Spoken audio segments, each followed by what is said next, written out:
Muy buenas noches con todos y todas y bienvenidos al primer programa de este año 2021 de Debate Constitucional, un programa destinado a la reflexión de los problemas sociales y su relevancia en el ámbito constitucional que busca dar espacio a los expertos en temas planteados, docentes y sobre todo a nuestros maestrantes de la Maestría de Derecho Constitucional de la Universidad Técnica Particular de Loja. La temática a tratar el día de hoy es justicia electoral y derechos políticos, el caso ecuatoriano. Para mí es un honor poder presentar a nuestro primer participante y panelista, es abogado y maestrante de nuestro programa de Derecho Constitucional, Dani Grijalva. Antes de iniciar, me gustaría dar la palabra a nuestro invitado y agradecerle sobre todo por la aceptación en esta entrevista. Dani, por favor. Bienvenido.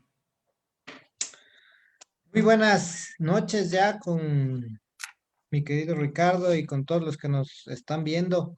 Muchas gracias por la invitación. Eh, Enviarle un saludo a todos mis compañeros y a todos los que estén pendientes de esta transmisión.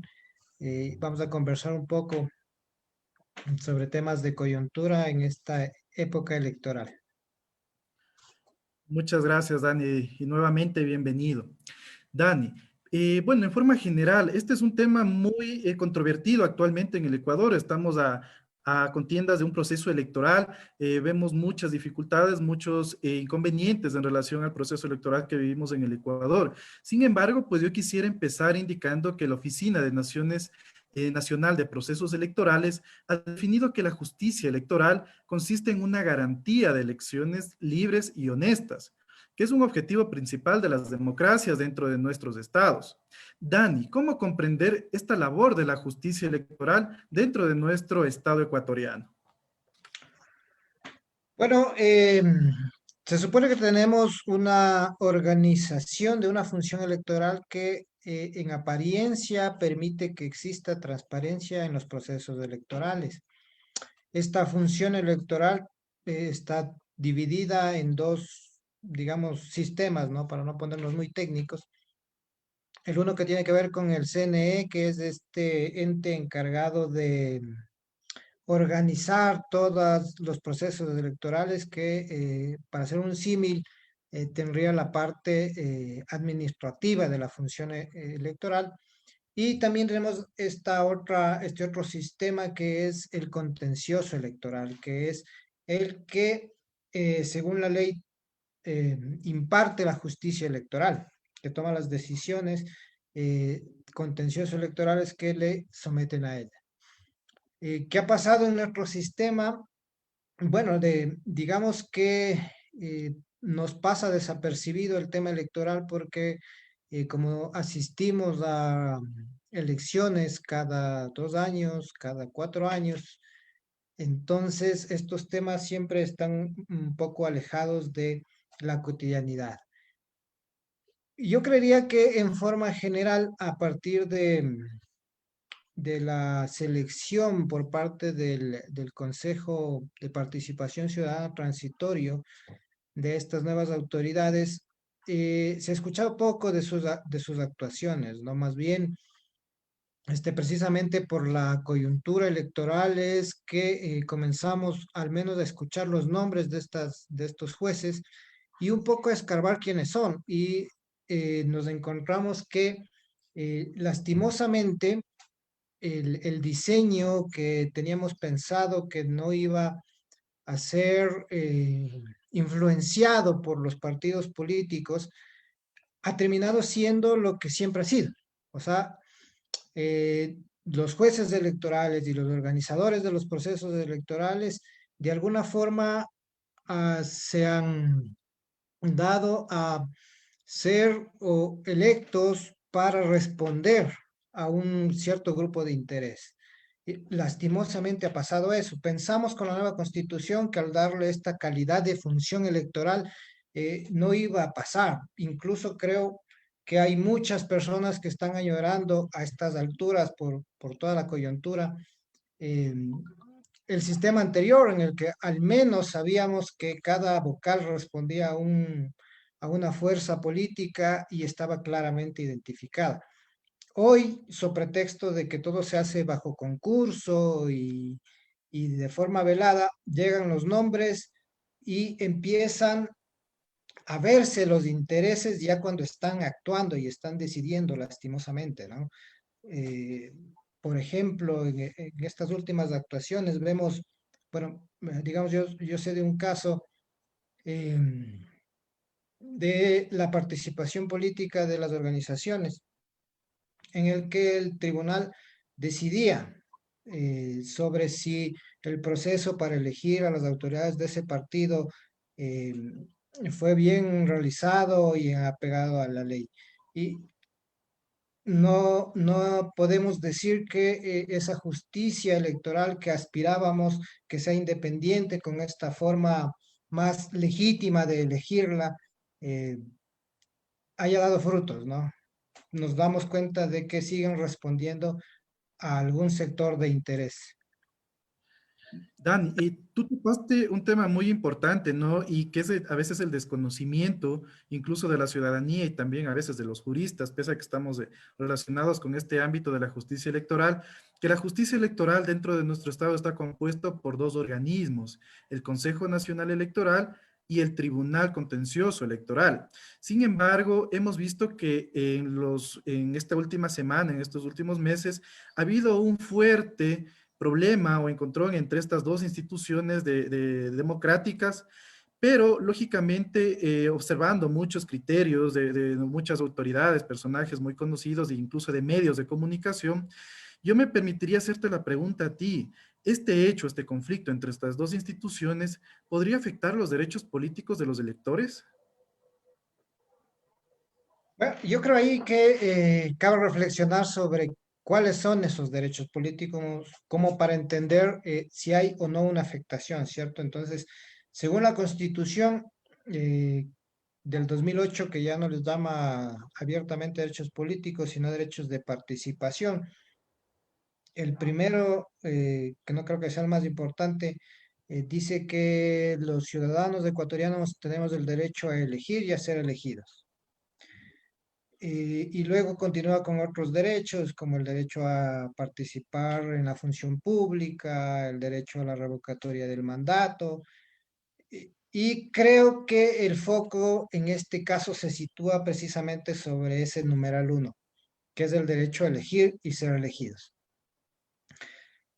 Toda esta controversia del CNE con el TSE ha desembocado en una sentencia de primera instancia eh, que destituye a los vocales del Consejo Nacional Electoral, es decir, a quienes están encargados de realizar y llevar a cabo el proceso electoral, lo que quiere decir que si ellos están destituidos, no habría en teoría quien lleve a cabo el proceso electoral, lo que quiere decir que evidentemente se trastocaría el derecho a elegir, porque en teoría no se podrían llevar a cabo unas elecciones que es el meollo del asunto en el derecho a elegir, el derecho a dar un voto, que bueno, en nuestro país, aparte, este derecho a elegir es un derecho obligación, ¿no? Porque el voto es obligatorio, si no votas te sancionan. Entonces, no es que sea un derecho puro, porque aparte de derecho es obligación. Entonces, desde esta perspectiva, si hace falta quien organice, se supone que nosotros los ciudadanos no tendríamos la posibilidad de realizar ese derecho, el derecho a elegir a alguien para que se haga cargo de las funciones que están en juego en esta elección, que son el Ejecutivo y la Asamblea Nacional. Pero también hay que tener en cuenta que no es tan así como nos amenazó la doctora Tamaín. O sea, detrás de estos cinco vocales principales que están ahí ahorita posicionados y haciendo todo el proceso electoral que estamos llevando a cabo, hay otros cinco vocales suplentes que de igual forma están posesionados ante la Asamblea Nacional y que a falta de los principales van a ser ellos quienes se hagan cargo del proceso electoral. Lo que yo veo ahí, evidentemente, es un tema operativo, ¿no? Porque no es lo mismo que esté sentado en el día a día y que en este corre-corre que son los procesos electorales, teniendo en cuenta que estamos a 20 días de la elección, no es lo mismo tener toda esa capacidad de decisión eh, con los procesos en la cabeza que sentarte, posicionarte y empezar a empaparte de lo que está pasando para poder tomar decisiones. Entonces, lo que yo creo es que nada que ver con las amenazas de la doctora Tamaín, o sea, si ellos se van, se van, y qué pena, se fueron. Pero el proceso electoral tiene toda la capacidad legal de continuar porque tenemos vocales suplentes que subirían a principalizarse y evidentemente continuarían con el proceso. Entonces, desde esta perspectiva, yo creo que el derecho a elegir de los ecuatorianos no está o no va a ser conculcado por mucho que haya esta destitución. Evidentemente, esta pugna entre los dos sistemas, como yo les llamaba, de la función electoral, lo único que nos indica y nos muestra es que hay una desinstitucionalización bastante grave en el Estado ecuatoriano, ¿no? Esta función que debería garantizar la transparencia en los procesos, lo único que nos está mostrando, al fin y al cabo, es que responden a intereses, lo que quiere decir que ya no hay transparencia y además eh, que se saltan las leyes o que se pasan la Constitución como un mero saludo a la bandera. Y entonces creería más bien que estas pugnas eh, lo que nos indican es eso, ¿no? Que estamos en un estado desinstitucionalizado. Incluso como actores políticos, eh, yo creo que todos están pensando en que estas elecciones no van a ser tan transparentes, en que se está cocinando un fraude evidente porque, bueno, las noticias nos vienen así, ¿no? Incluso ahora sabemos que hay 6 millones de papeletas que se han impreso mal y entonces nos tomamos la cabeza los ecuatorianos y decimos, ¿a quiénes estamos encargando este proceso electoral? ¿Cuál es la garantía que ellos nos están dando para que estas elecciones sean en realidad transparentes? Se supone que esa es la función primordial que les da el Código de la Democracia, tanto al CNE como al TCE, pero en la práctica estamos viendo que no nos están garantizando. Y creo que esa falta de garantía es más amenaza al derecho a elegir y ser elegido que la institucionalidad o cómo esté funcionando la institucionalidad en el diseño legal que tenemos. Dani, tú acabas de topar tres temas que son muy importantes y que en la realidad pues vemos que están sucediendo, ¿no? El primer tema, esta sentencia que evidentemente pues destituye a los consejeros nacionales. El segundo tema, una mala impresión de las papeletas electorales. Y tenemos por ahí un tercer tema que nos preocupa mucho y pues bueno, es una noticia en relación al tema de los candidatos presidenciales de justicia social. Dani, ¿consideras tú que estos tres problemas que hemos relacionado en este momento serían óptimos para determinar que se debe suspender las elecciones del 7 de febrero, considerando lógicamente que según el Consejo Nacional Electoral se mantiene todo el calendario electoral y pues presumiblemente pues estaríamos hablando que en 20 días se van a realizar las elecciones? Pero con estos tres antecedentes y lo que tú mencionabas, la incertidumbre de tal vez un presunto fraude electoral, pues conlleva justamente a pensarlo dos veces esta situación. ¿Tú qué opinas en relación a esto? Bueno, yo ahí lo único que veo son intereses en juego, ¿no? Intereses políticos antes que legales. O sea, cualquier cosa que decida el contencioso electoral, yo creo que va a ser una respuesta política a todos estos sucesos que han pasado.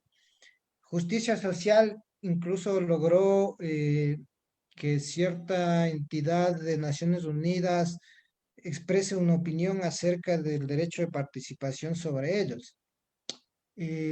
Una opinión que no es más que una opinión, es decir, no es vinculante, no, el Estado ecuatoriano no tiene por qué cumplir esa opinión porque no deviene de un sistema judicial contencioso eh, que, que le obliga al Estado ecuatoriano a cumplir esa recomendación de que se tome en cuenta los derechos de participación de justicia social, y en este caso, para ponerle nombre y apellido, de Álvaro Noboa.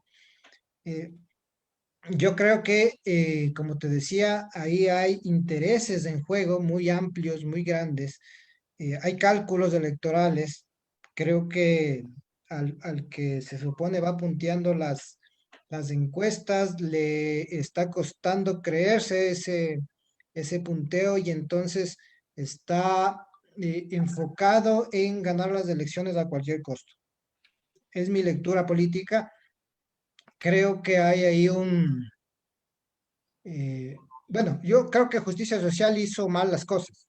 O sea, hay procesos para hacer las cosas y se hacen bien. Justicia Social inscribió, acordémonos, a Fabricio Correa como su candidato presidencial, y luego él les dijo que no. Y a partir de ese les dijo que no, empezaron a cometer errores. Entonces, creo que también tienen que asumir esos errores, pero considerando las otras actuaciones, del hecho de que le hayan dejado inscribirse a Arauz con una cédula que no era, con un candidato vicepresidencial que nunca pasó por unas primarias, yo creería que en estricto sentido de justicia Álvaro Noboa debería estar en la papeleta, no porque tenga derecho a la participación, sino porque sería la única forma en la que la justicia electoral ecuatoriana demuestre que hay equidad para todos los participantes, ¿no? Porque si a otros dejan pasar el hecho de también la vicepresidenta de Yacu, tampoco pasó por unas primarias. Entonces, si se tiene esa medida, se tiene que aplicar a todos, no solo con dedicatoria a un candidato, a un partido, y entonces ahí es donde yo digo, entra el cálculo político, el cálculo de los intereses. Y eh, como decía mi abuelita, piensa mal y acertarás. Entonces,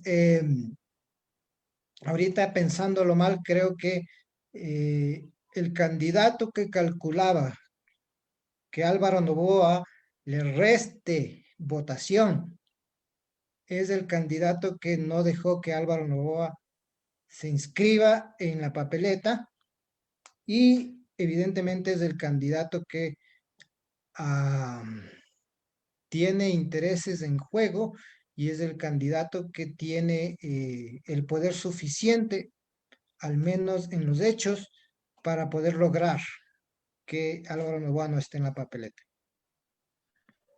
Importante aportación, Dani.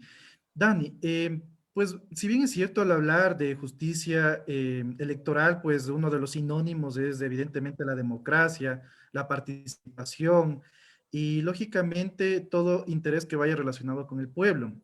Y como tú lo indicabas, ¿no? La justicia electoral dentro de nuestro país está compuesta por un Consejo Nacional Electoral, pero vemos que en la práctica y en la forma de elección a los consejeros nacionales electorales, pues se lo ha dilucidado mediante la formación de representantes de los movimientos políticos. ¿Crees tú que esta forma de elección o esta forma de representación de los consejeros nacionales electorales le hace bien a nuestra justicia electoral? Yo creo que el problema es que haya una sobrerepresentación de un solo movimiento, y el diseño institucional se hizo para eso. Lastimosamente, esta captación de todos los poderes permitió que se diseñe la función electoral de esa forma, para que haya una sola fuerza política representada en el Consejo Nacional Electoral. Yo te decía al principio que hay muchas personas de la vieja guardia que añoran ese Consejo Nacional Electoral que estaba compuesto por las fuerzas más votadas, porque al menos ahí eh, había un contrapeso de fuerzas. Sabíamos que, no sé, se me ocurre, estaba el representante del Partido Social Cristiano, el representante de Democracia Popular, el representante de la Izquierda Democrática, eran identificables. Sabíamos que el presidente era de tal partido y los otros consejeros de los otros, y evidentemente en el juego político ese sopeso de fuerzas, teníamos al menos la ilusión de que se controlaban entre unos y otros. Lastimosamente el diseño que ahora tenemos, como te digo, es un diseño hecho eh, para que tenga una sola fuerza. O sea, hay un solo ente nominador que deviene nombrado básicamente por el Ejecutivo, que es el Consejo de Participación Ciudadana, que ahorita mismo está sometido a muchos cuestionamientos. Incluso, si la memoria no me falla, el día de hoy se discutía en la Asamblea eh, la enmienda constitucional para reducir el poder, reducirle las facultades y que pasen estas facultades de nominación de ciertos entes a la Asamblea, lo que nos indica que el problema con la función electoral ahorita es lo que te estoy diciendo, ¿no? Hay una sobrerepresentación de un solo grupo de intereses y lastimosamente no hay quien contrapese eso. Y al no tener contrapesos, se hace la voluntad de una sola fuerza. Y eso es lo que está mal en ese diseño. Tal vez lo que teníamos antes tampoco era muy bueno, ¿no? Y yo creo que habría que ciudadanizar más la función electoral para que sea el ciudadano el que tenga acceso a controlar más esta función. Eh, pero sí creo que con el diseño anterior al menos había un control cruzado entre las fuerzas políticas que estaban ahí representadas. Muchas gracias, Dani. Bueno, Dani, antes que nada, pues agradecerte por tu participación y la forma como nos has explicado justamente estos temas de gran trascendencia electoral y más que todo en lo que estamos viviendo actualmente en nuestras contiendas electorales. Dani, para finalizar, pues me gustaría hacerte la última pregunta. ¿Qué perfil nosotros como ciudadanos y como electores debemos pensarlo antes de sufragar en las próximas elecciones? ¿Qué debemos buscar nosotros como ciudadanos? A veces se nos olvida, a veces vemos los intereses políticos, pero evidentemente pues no hay que pensar justamente en los intereses políticos que podamos generar, sino también en una representación que venga, como su nombre lo dice, a representarnos a nosotros como poder soberano del Estado, como mandante de nuestra Constitución. Entonces, Dani, tal vez tú alguna recomendación y pues en forma general dar por finalizada esta actividad después de tus breves palabras. Bueno, yo en este momento viendo que tengo 16 candidatos en la papeleta, lo único que creo que es bueno pensar es que tenemos que elegir al mejor posible de los 16 y no al menos malo, no al que no nos lleve al lado oscuro, no al que nos prometa que nos va a dar $1,000 solo por que somos chéveres, no por el que nos prometa o se dedique en la campaña a repartir víveres o gas. Esas cosas son buenas porque nos solucionan el día a día y lastimosamente en este contexto de pandemia, en este contexto de crisis total, la población, y me incluyo, creo que alguien que nos solucione el día a día, esa es la persona que estamos buscando. Pero sí les pediría a todos que pensemos un poco más allá y busquemos la mejor opción y no solo al menos mal. Hay muchas ofertas, tenemos 16 candidatos. De los 16 creo que ya les conocimos a 14, al menos en este debate que organizó el comercio.